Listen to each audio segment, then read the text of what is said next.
One. How's it going, everyone? Before here, welcome to the Uplift Radio. We're joined by Phyllis Leavitt.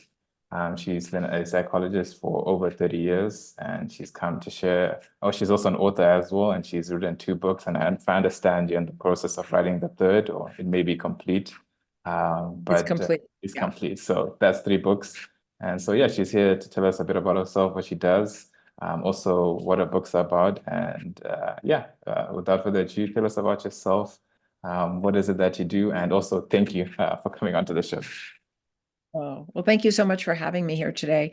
Yeah, I've been a psychotherapist for over 30 years, and the first two books I wrote were more about my own personal healing journey. And the third book, which is really what I'm kind of about today, is called America in Therapy, A New Approach to Hope and Healing for a Nation in Crisis. And really what that book is about is bringing everything that I learned in my field as a psychotherapist and working with people and doing my own work, bringing that lens to looking at the psychology of what's going on in our country today, with the idea that we could better understand some of the dysfunction and the escalating violence and divisiveness in America today through looking at the lens of through the lens of family systems, because whether we're in our family of origin or our community or our workplace or a school or larger institutions or government, we all operate on family dynamics. Mhm. And they're either healthy family dynamics or they're dysfunctional or abusive family dynamics.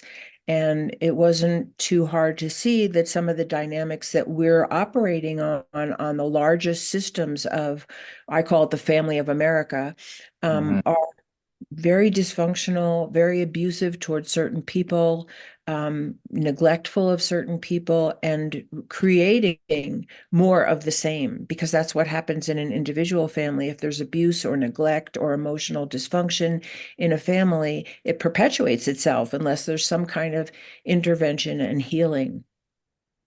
And so, if you don't mind me winding the clock a bit, just to ask, how did you end up in the field of psychology? Was it always something that you wanted to do or pursue, or is it based on your own journey, like you mentioned, towards personal healing? Was Right. that what prompted you towards moving into the field of psychotherapy? Not psychology, but psychotherapy. Right, for sure. No, actually, I always wanted to be a writer. Oh, Ever since I was really young, I wanted to be a writer, and I wrote, for myself and little things, but I always wanted to be a writer, but I actually didn't really know what I wanted to write about. So, so, so I wrote poetry when I was younger, and I wrote some other little pieces. But no, the reason, exactly what you said, the reason why I ended up in the field of psychology was because I went to therapy myself oh, when I was in my 30s, and I was at a really, really tough time in my life. I had three little children. I was in a very dysfunctional marriage.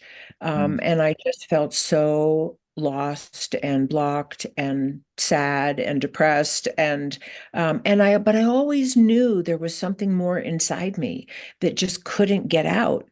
And actually that was part of what writing was for me. It was a way for me to connect to something much more essential in myself. And so I finally went to therapy when I was in my 30s, and it really was life changing for me. And I'm quite a bit older than you, obviously. So I come from a different generation where people didn't really talk psychology when I was growing up. And the associations we had with therapy, there's something wrong with you if you go to therapy, or you should be able to, figure this out yourself, kind of some kind of weakness or failure or something, that we mm, shouldn't need that kind of help. And by the time I was in my 30s, it didn't matter. I wanted, I wanted some other lens on my life. And it really, really helped me to understand that our early conditioning and the traumas, or the difficult experiences of our early life have so much to do with how we feel about ourselves, how mm. we see relationship, the kind of people or situations we're attracted to, and how we basically cope with life. And that was so eye-opening for me. And so, it was a long journey. I had some significant trauma in my childhood, and I really felt like, finally there was a way through.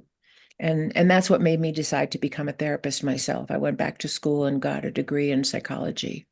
Wow, congratulations on that. It's not easy.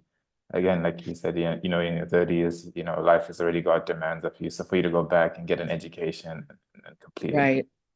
really well done on that. I mean, I guess that must have been a journey in of itself. And I was going to It was. ask, It was. uh, what do you think about the growing popularity of psychology as a whole? I mean, I know I'm sure you're probably familiar with these personalities, people like Dr. Gobermat, Jordan Peterson, how they are basically bringing the world of psychology into a lot of different spheres of our society. They're becoming quite influential, way beyond what their field actually really kind of encompasses. So I was just wondering, what are your thoughts and your opinion as to this kind of Yeah, I emerging? think it's just time. It's the time. I think we really have to understand, and this is one of the reasons why I wrote my book, which is contributing to that same conversation that many people are starting to have, that our mental health has everything to do with the decisions we make, the way we treat other people, the way we treat the earth, the laws we enact, our opinions about different genders or races or religions. You know, our mental health actually is at the root of whether we treat people the way we want to be treated or we act out on them. And what has 30 years of psychology taught you about people? What are kind of the key standout findings that you've seen in the people that you've, not just yourself, but the people that you've worked with? What are the things that have Yeah. kind of stood out in terms of some of the issues that plague our psyche and what really brings people towards actually psychotherapy and actually engaging with psychologists? Yeah, it's a great question because really I did come to kind of, some conclusions just from years of experience and of course my own work too. And one of the big ones is, and it seems so obvious, but it's sort of not on a social, psychological, political level. And that is that all of our dysfunction, all of the ways that we act out with violence or divisiveness or hatred or discrimination or withholding resources from other people, all of the ways that we hurt ourselves too, which we do, as well as other people, come from an injury to love and belonging. People who are born into families and communities and social structures which are welcoming and affirming and valuing of human life and see all of us as equally deserving of good treatment, and where we're really loved and cared for and we feel like we belong somewhere and we're wanted. I say this is the best food for human beings. And when we're fed this kind of food, we don't hurt other people. We have we care about other people. We've internalized that kind of love and compassion and belonging, and we want to give it. And so the ways that we demonstrate terrible human relations, ways that we hurt ourselves and the ways that we hurt other people, all come from those injuries to love and belonging. And I don't know that the average person really quite gets that. Mhm. But that's what I've seen over the years of with myself and hundreds of people that I've worked with. What do people come to therapy for? They come because they're in pain. They come because something's not working in their life. They feel blocked, or they don't have good relationships, or they don't have any relationships, or they're drinking too much, or they're pleasing everybody and sacrificing themselves. Whatever we do, those are our defenses. Those are our compensations for the pain that we have not been able to heal from the ways that we were hurt by other human beings. And so the healing is, how do you restore a sense of love and belonging? How do you restore a sense of restraint of your own, perhaps not so functional impulses, so that you can actually work it out with other people and heal your own wounds? And that's what good therapy brings. Um, and that's what we need in America. We need to heal the wounds to our connection to one another, our sense of belonging, the ways we've all been injured and then act out. Mhm. Um, that's, No, no. there's a lot to say about that. And No, obviously I wrote a book about it, no, right? no, it's true. It's true. It's quite. as you mentioned, trauma is an extensive network. It's obviously passed down and, kind of going through the archive as to where things started. And so I was going to Right. ask, in terms of the family dynamic, because a lot of people say that the issues that are coming up in the States, what do you believe has been the cause for the family breakdown? There's a higher rate of divorce, there's all sorts of things that happen. So, in your opinion, Mm. what do you believe has caused the family structure to disintegrate? Is it the competitive nature of the economy? Is it maybe the nature of social media and what people are exposed to? Is it racial tension? Is it maybe perhaps some type of a lack of, I don't know, maybe a religious foundation that's missing? I don't know. It could be a whole different things. But from your lens, what do you feel has caused that breakdown within a family or within Well, I families? don't think there's one cause. Obviously, I think everything that you mentioned, all those things and more are factors that all kind of come together. Um, and what I think they have, so I don't, there isn't one cause. If there was one cause, I think it would be a lot easier to fix, or to Yes, address. But agreed. and that's sort of the reason why I focus on mental health, because mental health is kind of an underlying factor. So, in other words, if we're mentally pretty healthy, and of course nobody's perfect. We all have wounds that we need to heal from. We all have injuries. Most of us have injuries from our own families, from our own communities. And today there's more and more injury to a widespread population from institutions of power. Mhm. So one of the things that I'll just give as an example of that is I've worked with a lot of people who weren't directly abused themselves, but they witnessed abuse. Maybe a sibling was the one who was the target of a parent's rage, or they had, an addicted parent. They weren't an addict themselves, but somebody else was, and maybe that addicted parent was absent or a rager or whatever. But so witnessing violence or neglect or discrimination toward other people is also a trauma. You don't have to be the direct recipient. And so I've had lots of people and children who have come to therapy because they were traumatized by what they witnessed. And kind of what we know in the world of psychology is that's as much of a trauma as if you are the direct recipient. And we are witnessing on such a global level so much violence toward other people, murder, destruction, hatred, discrimination, um, you know, um, beyond, the images that we see now proliferated through social media and the news. It's like we're inundated on a daily basis with atrocities. Mhm. On a lot of levels. And we're all suffering from that, whether we know it or not. And of course, some people are suffering more than others. Mhm. And I may be a little off track of your question, but what I want to say is, and maybe not, because what I see as a psychotherapist is that the more people are traumatized in whatever way they are, whether they witness violence or they're direct recipient of violence or discrimination, or they're deprived of their basic needs or their basic rights, um, is that we then become very, very symptomatic. And we know this from our work with individual families where there's abuse and neglect. People become very symptomatic. They become either, totally overwhelmed and submissive and powerless because they've been overpowered, or they identify with the aggressor and they become aggressive themselves.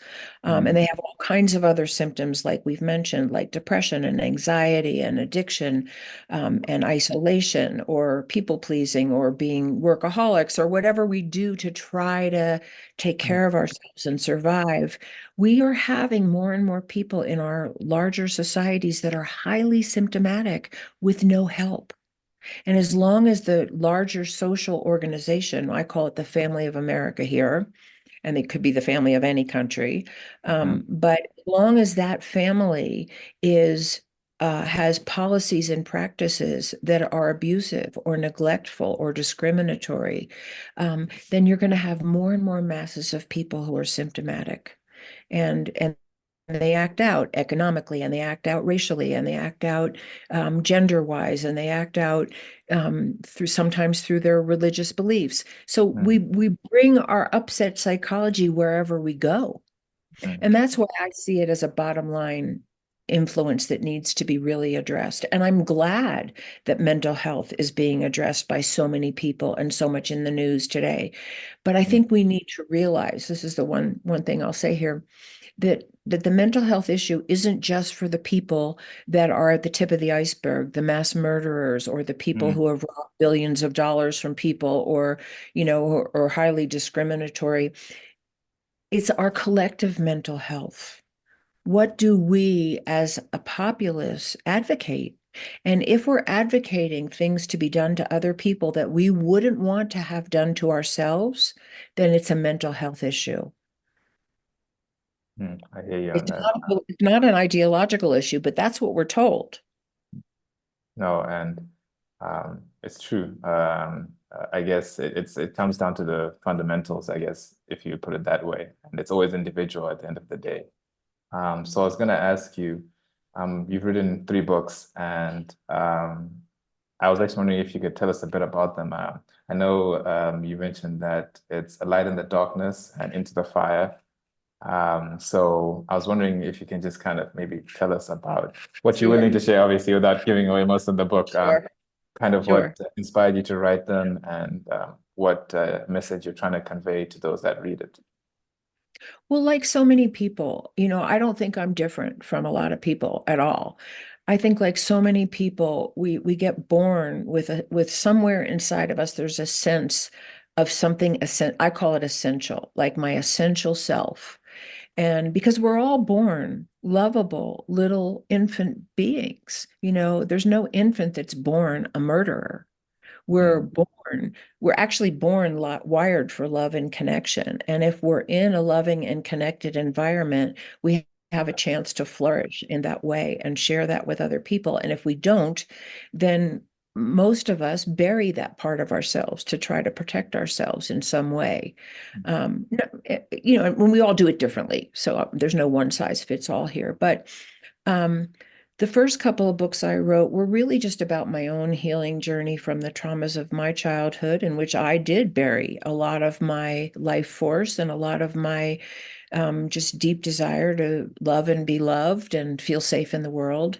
And because I've always wanted to be a writer, and that's kind of my thing, I decided to write about what that journey was about. Because the long story very short was I was able to peel back some of those layers of hurt and defense that I had developed and lived with, and connect to something very essential in myself.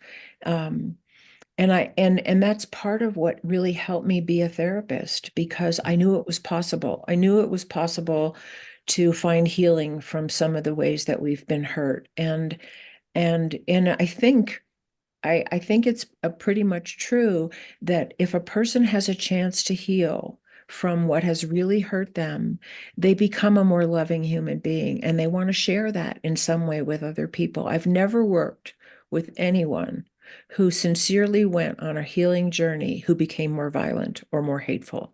It just doesn't happen, because our essential self is not violent and hateful.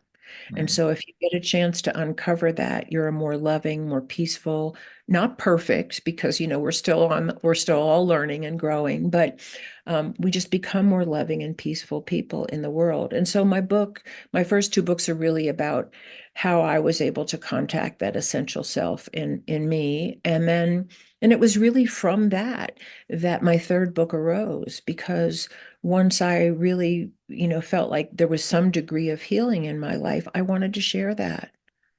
Like so many, like you. I'm sure that's part of your story too, right? and it's very it's encouraging, I guess, also inspiring that you're willing to be vulnerable. Again, I've noticed, at least when it comes to trauma, the nature of it is quite personal. So it's very difficult to open up without feeling certain degrees of embarrassment. Also, you also kind of regress and you relive certain things when you kind of go through that process of I guess, unpacking and peeling the layers, as you say. So for you to Yeah. do it in the form of a book is really, really, it's a difficult one, but it also shows the kind of the courage and conviction you have, just to put Mm. it out there as a testament to that other people can actually engage that healing process. And so I know that your third book is centered around really restoring some type of mental parity towards issues that are kind of plaguing America. So I'm not American myself, so I wouldn't know. I just see on the news, sometimes it's, sometimes it's, Right. it's quite extreme, some of the things that you see, a Yeah. great degree of adversity that people are facing, even in a country that has all the benefits. Sorry, I apologize. My dog is in the background here. So if you hear any doors banging or anything, it's just being mischievous. How do you, What country are you in? What country are you I'm in? based in South Africa. I'm based in South Africa. Oh, Oh okay. yeah, southern tip of Africa, right at the very tip. And Wow. got, Okay. we've got a whole host of issues this side ourselves, but how do you feel people restoring the importance of mental health will help heal kind of the divide that is in America? Because that from the outside looking in, it looks like there's kind of a divide, not just in the way of thinking, but just a whole host of things. And I don't know, how do you believe and what type of process do you think should be implemented from a mental health perspective to heal Mhm. the disharmony that America seems to have right now, it's particularly leading into elections. So I Totally. guess, yeah. Totally. Yeah. No, I mean it's a huge issue and I don't expect, I mean I think it's going to take, when it says it takes a village to raise a child, I think Mm, it's going to take masses of people to shift the psychology of what's going on in our country today. mm, And I'm one grain of sand on that beach. But I think it takes all of us, as many people who can see the problem to speak up and try to help. And really, speaking up is not about blame. It's really about trying to get to the root causes so that we can correct them. It's like we don't blame our appendix for bursting, we try to fix it, right? And I think it's the same thing. It's like the divisiveness and the violence and the threats of violence going on in America today are symptomatic of our broken down human relations. And mm, so because in a relationship with your partner you might get really angry, but we would consider it um criminal if you beat your partner to a pulp because they disagreed with you or threatened to kill them or whatever. We would consider that mental illness. We would consider that criminal behavior if it was extreme. um and why is it different if it's a country? Why is it different if it's two parties going at each other with venom and slander and lies and threats of violence? It's a sign of mental illness. And so for me, the first step is educating people that even if I think I'm right and you're wrong, and I really disagree with you, the goal, if we're in a relationship, is that we work it out, that I really try to hear you, that you really try to hear me, and that we reach some resolution so that we can drop the fight and get along. Because we know that it feels better if we're doing that. And it's mm. definitely better for our children if we're not at each other's throats. And the same thing in the family of America. If our leaders are at each other's throats, it's having a devastating effect on the whole population. And it really is. People are, I've said this 100 times on different, podcasts that I've talked on. It wasn't until the 2016 election in the United States that I ever had a client come to therapy feeling traumatized by politics. Wow. Wow. Ever. I've never had one client talk about politics until that election. And people were up at night, and people still feel that way. They feel like, what's happening to our country? We're Mm, scared. We're scared that we're going to lose our democracy. It's going to become a totalitarian government. Um, mm. and I think, and a lot of people feel helpless and powerless. And I've heard a lot of people say there's nothing I can do. Well, I think we have to change that narrative. We can all be part of the solution if we know something that we could do in our own lives. And it's interesting. I mean, I know as a psychologist, you have to evaluate everything with an equal eye, which is kind of difficult because we have our own Right. personal. And what I've noticed, particularly, I mean, I understand from Democrats' perspective, it's preserving openness, inclusiveness, and then I guess what I've because you also you get to know people who are far right and what they're fighting for. And obviously, the first thing I actually realized is the leaders are never a representation of the people that Right. actually support it. They just happen to be Right. elected. So they have no affiliation with, let's say, a Donald Trump or Joe Biden. But ultimately, the philosophy behind, what being a Republican is, it really resonates strongly with some people. Some people really believe in a strong, and they subscribe to this strong Mhm. father type authoritative. It's not that it's negative in its nature, but they subscribe to that model of thought. So do you feel that moving forward, would you like to see perhaps a more cohesive, perhaps something like a cohesive government in which there's equal representation? I don't know how to put it, but then how you put someone into a position of power, they have to have some type of evaluation on their mental state of health, their well-being, how they engage. I know it's not to be judgmental, but just as a prerequisite, because a lot of the leaders we see, some of the behind stuff that happens in their lives, the scandals and everything, obviously, Right. maybe moving forward, leaders have some type of evaluation done on themselves to make sure that, um, I don't know. I don't know how you feel about that. Well, no, I mean, I totally understand the reasoning behind that. And in and of itself, it's probably not a bad idea just because, if you apply for a job, you have to have a certain education to get that job, perhaps. Or, there's certain processes you go to be evaluated to see if you're fit for the job. And we don't have that for our greatest leaders. We don't have anything like that. But I think the real cure for not having people who are mentally unbalanced and tend toward violence in positions of power is to have an educated populace, is to Mhm. have a healthy populace, because then we won't empower people like that. Mhm. And I think that's the surest method, because anything that we enact, like, there's going to be an evaluation, any of those things, which fundamentally are not a bad idea, they can also be misused, Mhm. by people in power. Just like our psychology in some ways is being used against us. Mhm. There are, people know that if you make people frightened enough, or if you make people feel like they have no power and they depend on this one person to save them, that a Mhm. lot of people believe that, because we're very highly influenced. And to the extent that our own mental health is in jeopardy, we're more influenceable by the powers that be. And so for me, it's a healthy populace that's going to create, we just won't empower people that are destructive or hateful or violent or exploitive. No, I like that grassroots level type healing that really makes things move forward. And so, obviously, just kind of in summary, how can people contact you? Do you work with clients outside of the US? I know with psychology, there's certain licenses that you have, so you can engage in different countries based on legislative purposes. But do you run any workshops, perhaps, or any type of sessions that aren't necessarily psychotherapy related, but maybe just personal help or guidance or What I system? would say is I'm actually just retired from my practice itself, so Oh, I don't work with individual clients anymore because I'm really focused on writing. I'm probably going to write a sequel to this book. Um, but I'm definitely open to you. You can contact me on my website, which is www.phyllisleavitt.com. And that's PhyllisLeavitt.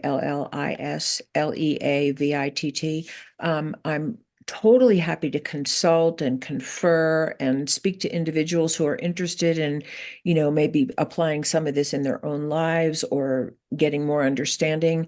I do have, if you do contact me on my website, sign in for my newsletter or just hit the contact me button, you will get a free copy of a PDF that I put together, which is called The 6 Secrets of Healing Relationship After Conflict. And those are some really nuts and bolts things that people can apply in their own lives, because really the best access to healing the world is healing ourselves. And so you're welcome to that. And I have, I'm on LinkedIn and Facebook and Instagram, and I have lots of talks on YouTube. I have lots of talks on my website. So please feel free to contact me for any and anything. And if you're really looking for therapy, I can refer you to someone that I think is really good. So yeah, and I just please buy my book. It's available on, from all the major booksellers. And again, it's called America in Therapy, A New Approach to Hope and Healing for a Nation in Crisis. But what I do want to say is I wrote this book like kind of to my country, America, but I Mhm. think the things that I talk about are really globally applicable. So don't feel put off by that title if you live in another country, because the elements of psychology that I'm talking about really are just about our human nature. No, thank you. So you actually answered the next question I was asked about the book. So thank you for having that book. Okay. But ultimately, no, thank you so much for coming onto the show. It's really been good and very insightful as well. And it would be great to see a lot of what you've put out in this book being implemented moving forward. I think we're fortunate moving into a generation of very open-minded individuals who aren't, Right. yeah, I think that's probably one of the most positive things that's coming out, despite all Right. the difficulty that everyone's facing. So, no, I just like to thank you for coming on. It'd be great to have you on again at a later stage. Well, I Um, would love to come back, especially maybe in a couple of months. So I'll recontact you, or you can recontact me, because I have so much to talk about, like no, there are a lot of subtopics that we kind of briefly right, mentioned during the discussion that, it's right.